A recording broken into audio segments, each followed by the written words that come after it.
Hello, welcome to আইসেস home kitchen. আজ আমি আপনাদের সামনে করে দেখাবো চিকেন খিচুড়ি।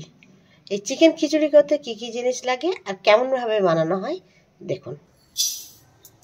চিকেন খিচুড়ির জন্য কড়াটা গরম করে প্রথমে 1 বাটি বা 1 কাপ আমি মুগ ডাল দিয়ে দিলাম। দিয়ে একে হালকা বাদামি করে ভাজতে হবে।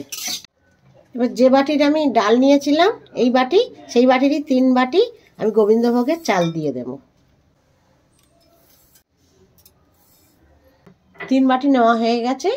এবারে একে জল মিশিয়ে ভালোভাবে ধুয়ে নেব। 3-4 বার ধোয়ার পরে একে জল দিয়ে আবার আধ ঘন্টা ভিজিয়ে রাখবো। চাল ডাল ভিজিয়ে রাখার পর এবার চিকেনটাকে ম্যারিনেট করে নেব। যে কড়াতে রাঁধবো সেই কড়াতেই আমি চিকেনটা ম্যারিনেট করে নেব। দেখুন চিকেনটাকে আমি ধুয়ে পরিষ্কার করে নিয়েছি। স্কিন সমেত এটা নিতে হবে। আপনি যে কোনো পার্টস নিলেই হবে চিকেনের। প্রথমে এতে দিয়ে দেব লঙ্কার গুঁড়ো 2 চামচ আছে, হলুদ গুঁড়ো দেব 1/2 চামচ, জিরে দেব 1 চামচ আর ধনে দেব 1/2 চামচ, লবণ দেব স্বাদ অনুসারে, গরম মশলা দেব 1 চামচ আর সর্ষের তেল দেব 3 চামচ। নিয়ে মাংসটাকে একবার ভালোভাবে মাখাতে হবে।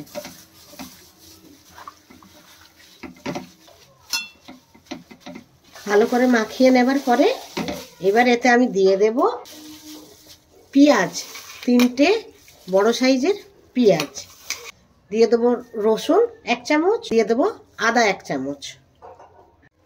এরপর এতে আবার ভালোভাবে মিশিয়ে নিতে হবে মাংসের সাথে মশলাগুলো, পেঁয়াজ, রসুন, আদা এগুলি। মাখানোটা খুব সময় ধরে করতে হবে, অন্তত 3-4 মিনিট ধরে মাখাতে হবে হাত ঘষাটা। হয়ে গিয়েছে, এতে আমি জল দেব না। এবার একে রান্না করে নেব। গ্যাসের ফ্লেমটা আমি জ্বালিয়ে নিলাম। এবার চাপা দিয়ে হতে দেব 5 থেকে 6 মিনিট। 5 মিনিট হতে দিয়েছিলাম। এরপর ঢাকাটা আমি খুলে নিচ্ছি আর একটু ভালোভাবে নেড়ে দেবো। দেখুন কতটা জল ছেড়েছে। এরপরে আমি এতে দিয়ে দেব আগে থাকতে কেটে রাখা 2টো বড় আলু, এরকম ছোট ছোট করে পিস করে দেব। ফুলকপি, একটা ছোট সাইজের ফুলকপি এরকম ছোট ছোট করে পিস করে ধুয়ে দিয়েছি। আর দেব 1 কাপ মটরশুঁটি। এখানে আমি 200 গ্রামের মতো মটরশুঁটি নিয়েছি। ফুলকপিটা নিয়েছি প্রায় 300 গ্রাম, আলু নিয়েছি 200 গ্রাম। এবারে ভালোভাবে একটু নেড়ে চেড়ে নেব ফুলকপির সাথে মাংসের সাথে। এই সময় আপনারা লবণটাও টেস্ট করে নিতে পারেন। একদম ধিমে আছে আমি এটা আরও 5 মিনিট হতে দেবো জল ছাড়া। 5 মিনিট পর আমি ঢাকাটা খুলে দেখব। দেখুন আলু এখনো 50% গলেছে, আলু আর ফুলকপি। মাংসও 80% গলে গিয়েছে। এরপরে আমি এতে দিয়ে দেবো সে আগে থাকতে ধুয়ে জল ঝরিয়ে রাখা চালগুলি।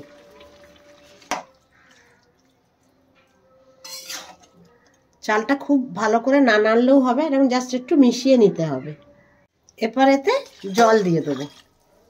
গ্যাসের ফ্লেমটা আমার লোতে করা ছিল, এবারে কিছুটা হাইতে দিয়ে দেবো গ্যাসের ফ্লেমটা।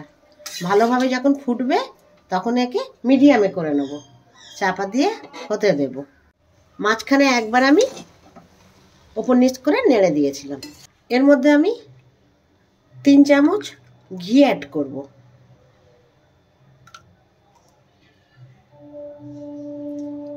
ঘিটা অ্যাড করার পর আমি একে 5 মিনিট রেস্টে রাখবো। রেস্টে রেখে আমার খিচুড়িটা কমপ্লিট হবে। এই তো আমার চিকেন খিচুড়িটা কমপ্লিট। আপনারাও বাড়িতে ট্রাই করবেন। ভালো লাগলে লাইক করবেন, শেয়ার করবেন আর সাবস্ক্রাইব করবেন। Thank you.